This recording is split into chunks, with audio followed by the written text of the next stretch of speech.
Hoy tenemos una persona invitada, una persona especial, es Juan Felipe Jaramillo, que nos va a acompañar en la presentación de la palabra del Señor. Y bueno, le doy aquí la palabra a Juanfer. Entonces, continúa. Y bienvenido, de verdad para nosotros es un privilegio poder contar con tu presencia en el día de hoy. Bueno, hola a todos, ¿cómo están? ¿Cómo les ha ido? De verdad, un saludo muy especial, querida familia, amigos de la Confrachía.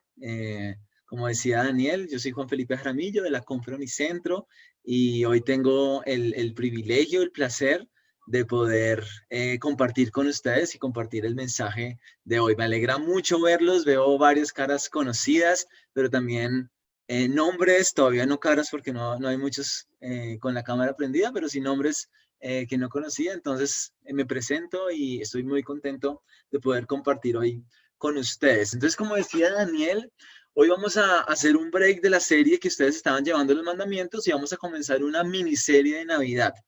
Una miniserie donde queremos recordar el pasado, vivir el presente y prepararnos para el futuro. Y qué bueno poderlo hacer a la luz del texto que vamos a estar viendo el día de hoy. Es que hoy vale la pena notar que estamos ya a tan solo 11, 12 días de celebrar la Navidad, la fecha en la que recordamos y celebramos que Jesús nació. La Navidad es nuestra fiesta y tenemos que celebrarla. Así que el día de hoy les tengo una sorpresa, porque para recordar el pasado he invitado a un personaje increíble, uno que vivió de primera mano la historia del nacimiento de Jesús. Se trata de José, y quién mejor que él para que nos cuente su versión de la historia.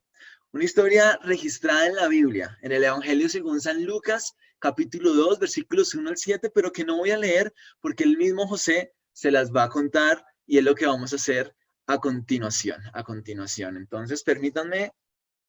¿Viene José?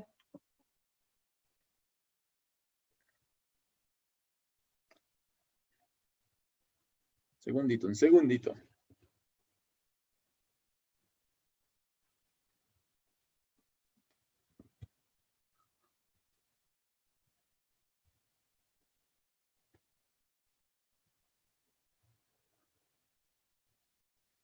Listo. Entonces, comenzamos.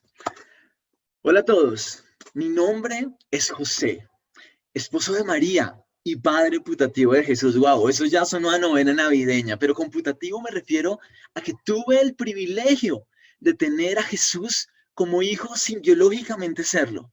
Ustedes saben de qué hablo, pero ese no es el tema de hoy. Hoy quiero contarles la historia de la primera Navidad, la historia del nacimiento de Jesús y de lo que esto significó para nosotros, pero estoy seguro que también puede significar para todos ustedes, aún después de más de 2 milenios de haber ocurrido. Y es que hoy quiero que juntos recordemos la historia de la Navidad, porque esta nos permite vivir mejor el presente y nos prepara para el futuro, porque la Navidad es la propuesta de Dios a través del nacimiento de Jesús. Uno, para que nosotros no le apostemos a nuestro orgullo, al orgullo humano y a la grandeza, sino, segundo, a que le apostemos a Jesús, el Dios que humildemente se hizo hombre. Y esta es la razón por la cual quiero, le he titulado a este mensaje de la siguiente manera, y ustedes lo ven ahí en la pantalla, Navidad, entre el orgullo y la humildad.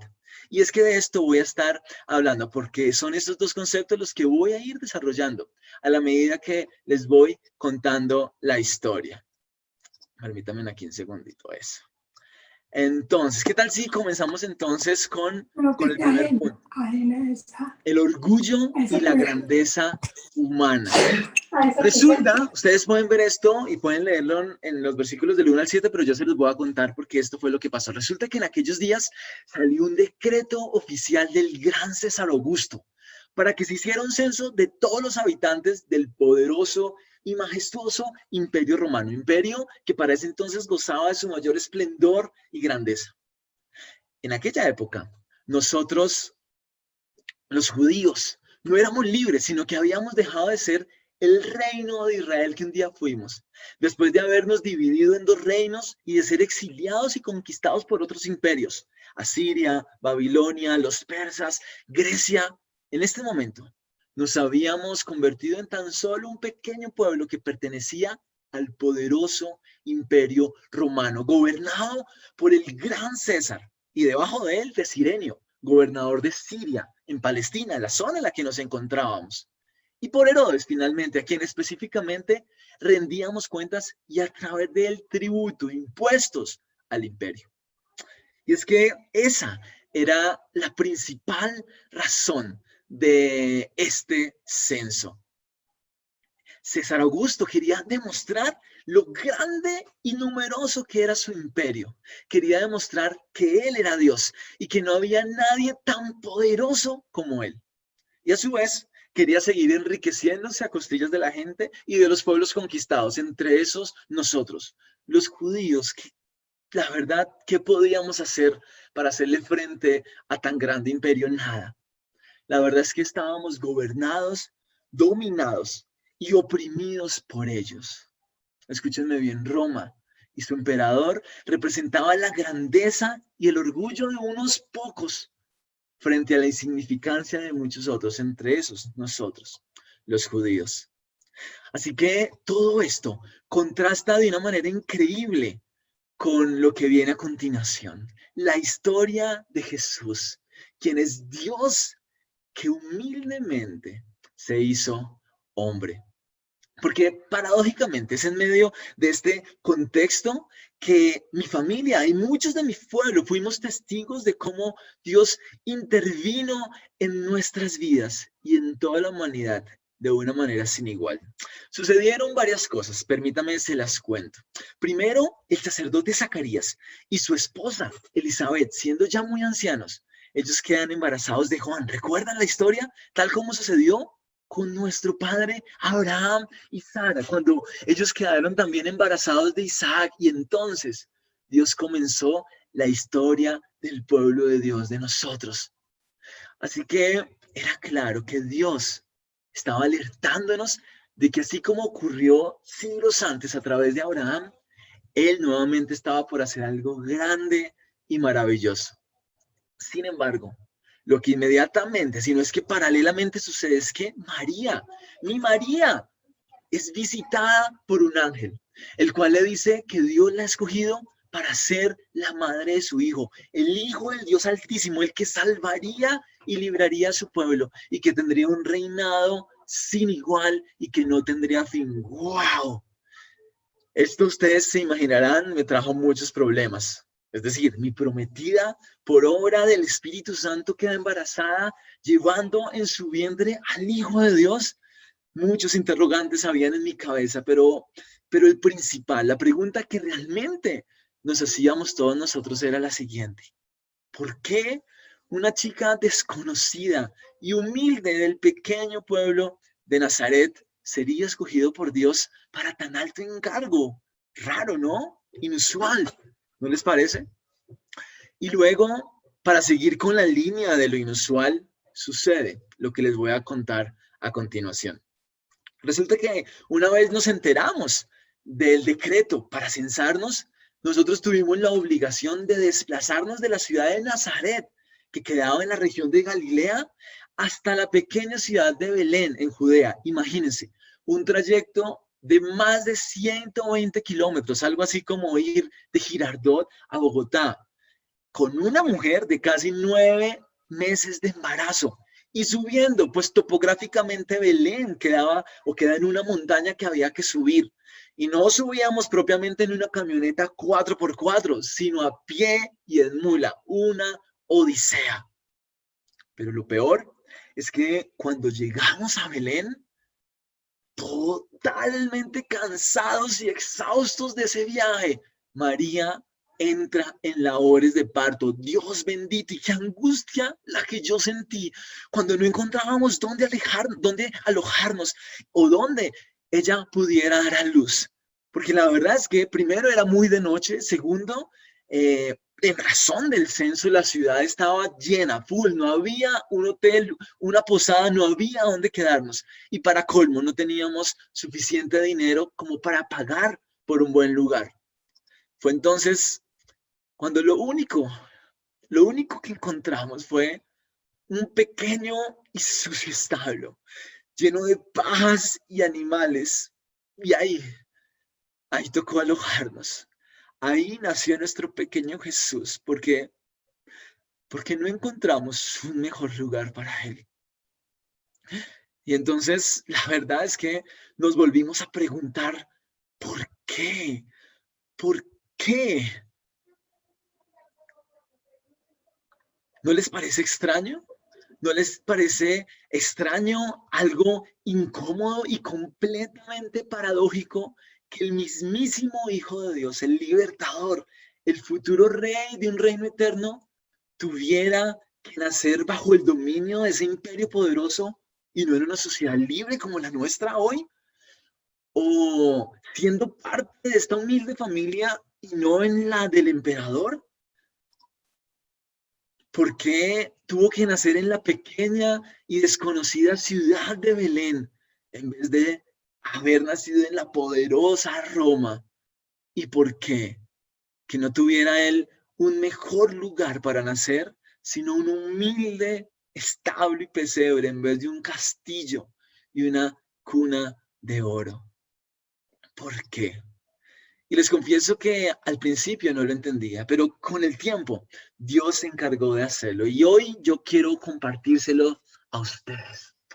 Primero, Jesús nació en esta humilde familia paradójicamente porque es una familia con linaje real, es decir, y con mucha humildad lo digo, María y yo terminamos siendo descendientes directos del rey David, de quien se prometió vendría el Salvador, el libertador, el Rey eterno de Israel.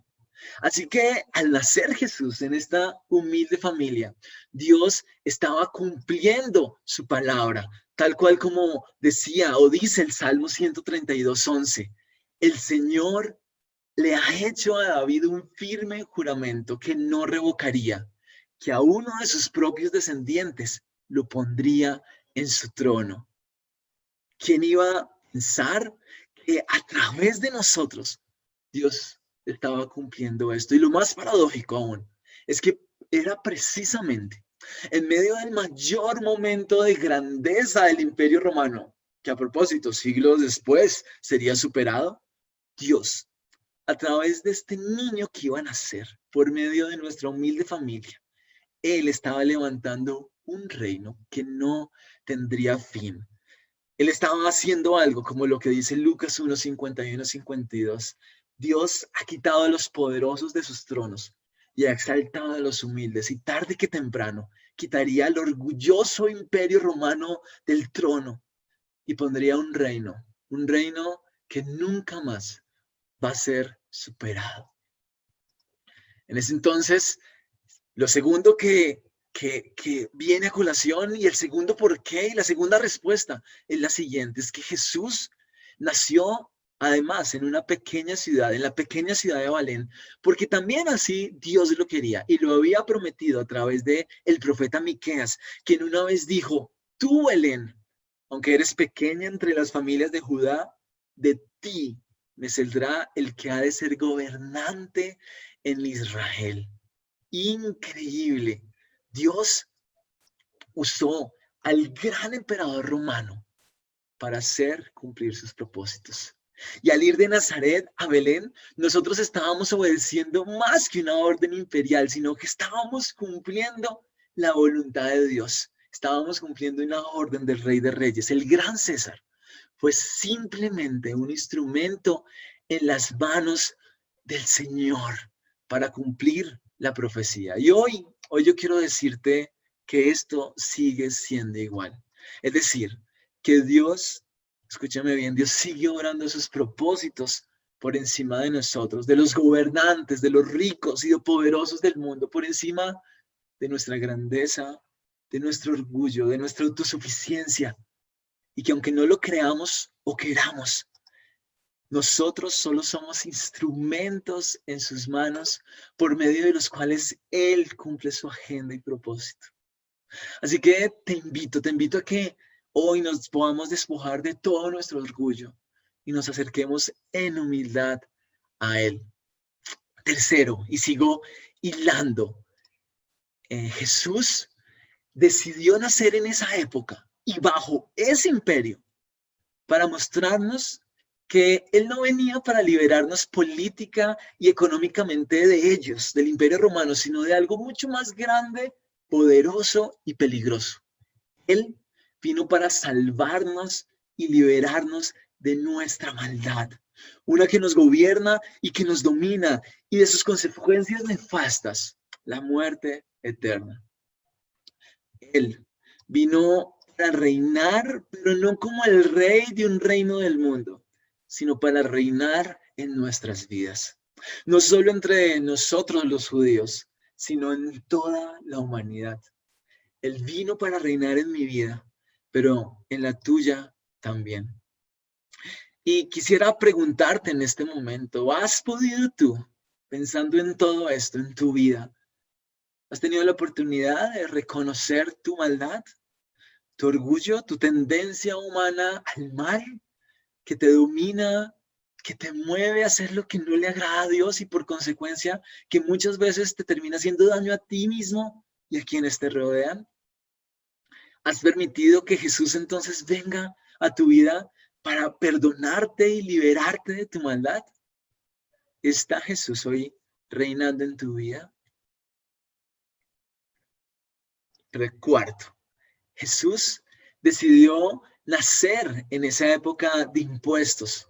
Escúchame bien, porque al hacerlo, inmediatamente se hizo, al igual que sus padres cuando estaban registrándose en el censo, en súbditos y servidores del Imperio Romano. Es decir, Jesús, él humildemente se despojó de toda su grandeza, de su forma de Dios, y tomó la forma de hombre, de siervo, y en lugar de tener reyes tributando para él, cuando vino al mundo, él mismo se hizo tributo y se hizo como un hombre al servicio de otros, como dice Pablo en la carta que le escribe a los filipenses. En Filipenses 2, 5, 7 dice, Cristo Jesús, el cual, aunque existía en forma de Dios, no consideró el ser igual a Dios como algo a lo que aferrarse, sino más bien se despojó a sí mismo tomando forma de siervo y haciéndose semejante a los hombres. Quinto, y ligado a lo anterior, Jesús nació en un pequeño establo y fue puesto en un pesebre para mostrarnos que en su reino los valores, la verdad es que son totalmente diferentes. Él no vino y nació de la manera, él vino, qué pena, y nació de la manera más humilde.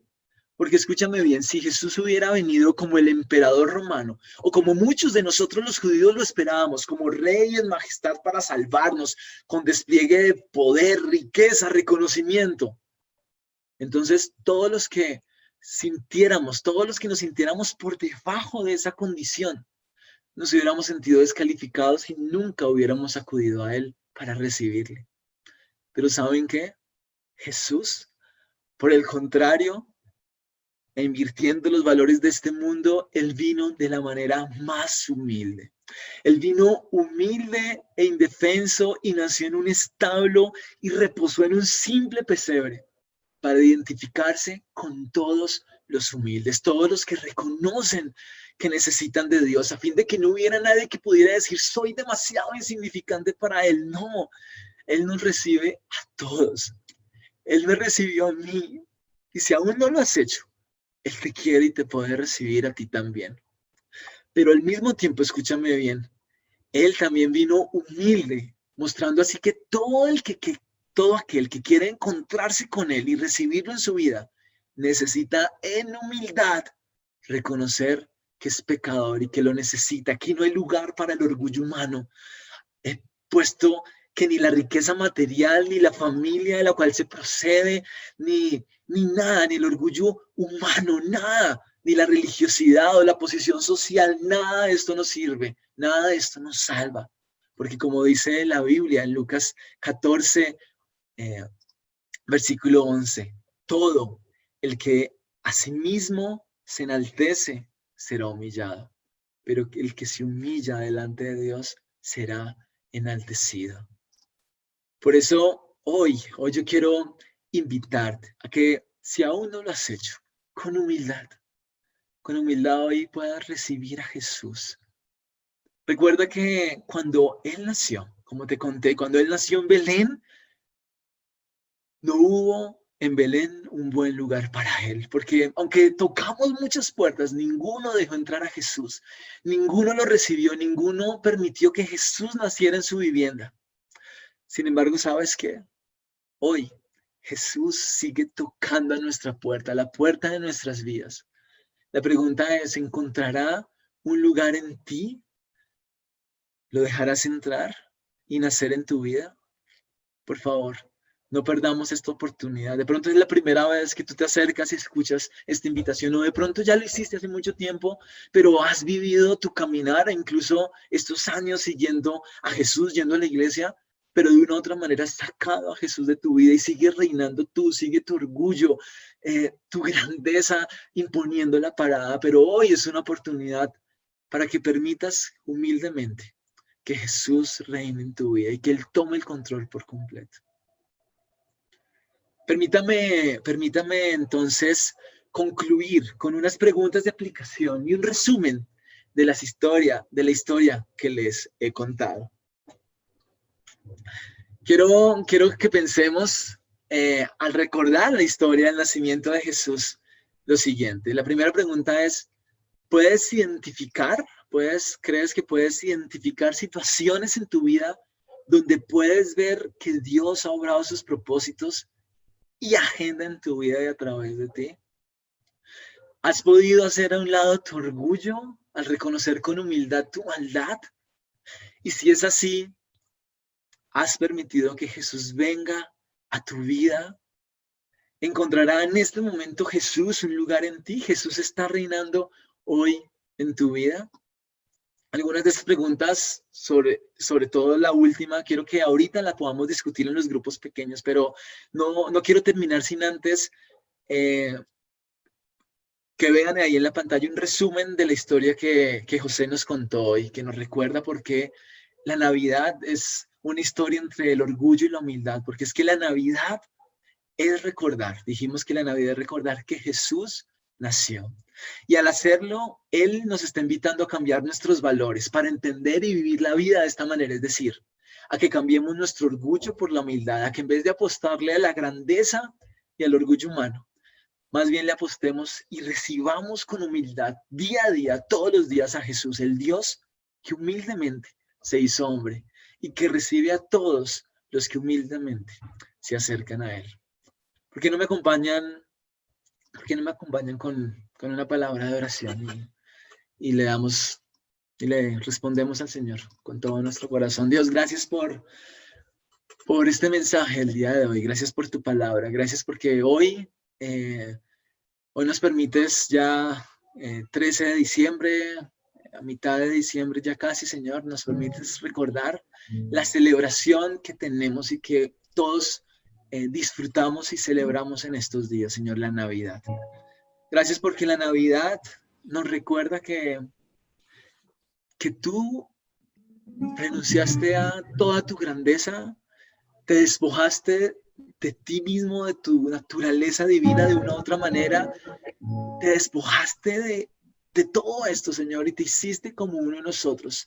Te humillaste, te hiciste hombre y te hiciste siervo para que nosotros podamos acercarnos a ti, para poder morir en la cruz por nuestros pecados, Señor, y entonces podamos reconciliarnos contigo y tener vida eterna, disfrutarte. Ayúdanos a despojarnos entonces nosotros también de nuestro orgullo. Humildad, reconocerte en nuestras vidas. Hoy te invitamos y te abrimos la puerta de nuestro corazón.